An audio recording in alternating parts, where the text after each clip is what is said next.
Hello and welcome back with the new videos. In this video I am going to teach you a new model, that is waterfall model in software engineering subject. So what it is sometimes called it as classic lifecycle model, which is suitable only for small project. It follows a systematic sequential approach to the software development that begins with customized specification of requirement and progress go through a planning, modeling, construction and deployment.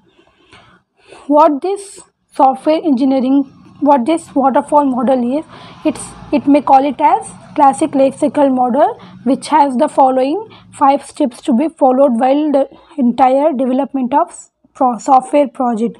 It is not going to add any other steps during this software development except this 5 So begin with the project initialization. The customer is going to meet the software engineer and they are going to gather the information, gather the requirements, what they want in their software. As the communication phase done, they are going to plan. What they are going to plan? They are estimating,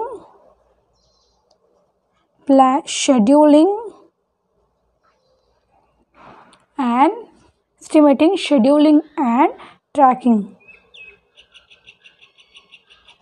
All these things are done in planning module.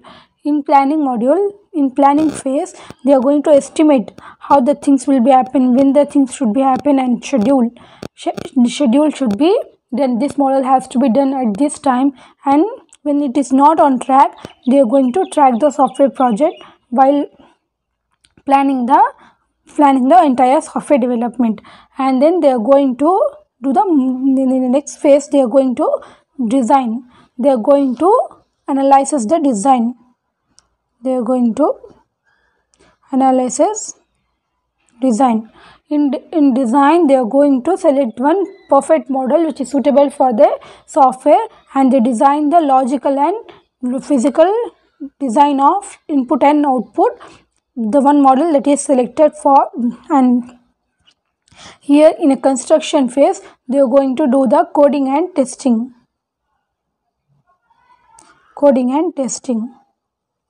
And they are going to select the front end and back end. After those coding is ready, they are going to test error, whether it is present, any error is presented on that coding or not.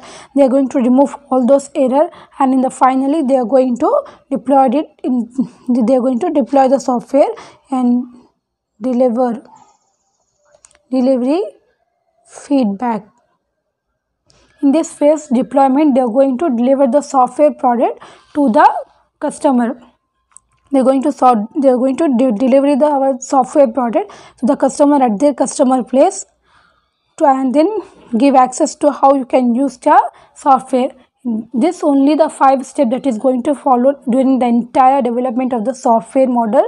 If it is followed the waterfall model, it is just a 5 step where the communication phase, they are going to gather all the information what they want in what they need in a software development, and during the planning they are going to estimate schedules and track their software product, whether it is not going on schedule, whether it is on behind the schedule.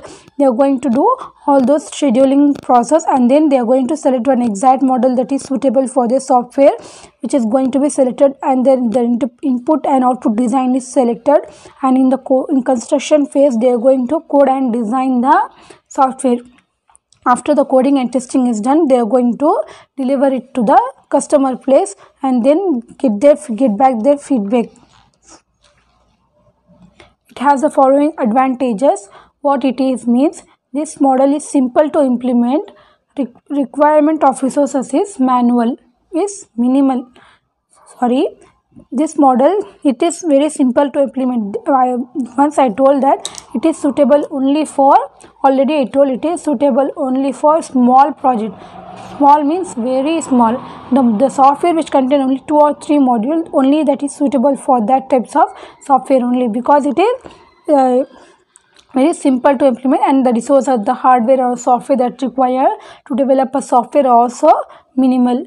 Requirements are simple and explicitly declared. They remain unchanged during the entire project development. As I told, the requirement, that is before itself they are going to declare explicitly, means nothing but before the during the communication phase they have to declare all that requirement what they want in their software, and they remain unchanged. They are not going to add anything on during the planning module. It is very tough to go back. It is very tough to go back to the actual communication phase. So they are declaring before itself, and it's remain unchanged during its entire development project. And start and end point is fixed. The where they have to start the project and their end point, that is going to be fixed, and the release date and final cost, it is fixed before its development. At the communication phase also they had declared that this software is delivered on that date, and the cost is fixed. This model, it has a disadvantage. This model cannot accept the changes during the development. It is tough to go back to the phase, since testing done at later stage doesn't allow any identifying challenges and risk in earlier phase. This model cannot accept the changes during this construction phase. If the customer want 2 or 3 model, again any one model to be added, it is impossible to add any model, because they had scheduled all the things, they had planned all the things. And coming to this phase, they are not going to add anything and then go back. It is very tough to go back to the another phases. This is not accepting any other changes. It follows testing should be done at the last. It is not once the one module is ready, they are not going to check. After all the modules are already integrated, they are going to perform the testing. So it has a risk that they are going to do the testing at the last phase. So it is one of the major disadvantages of following waterfall model. Thanks for watching, and do subscribe to my channel. Thank you.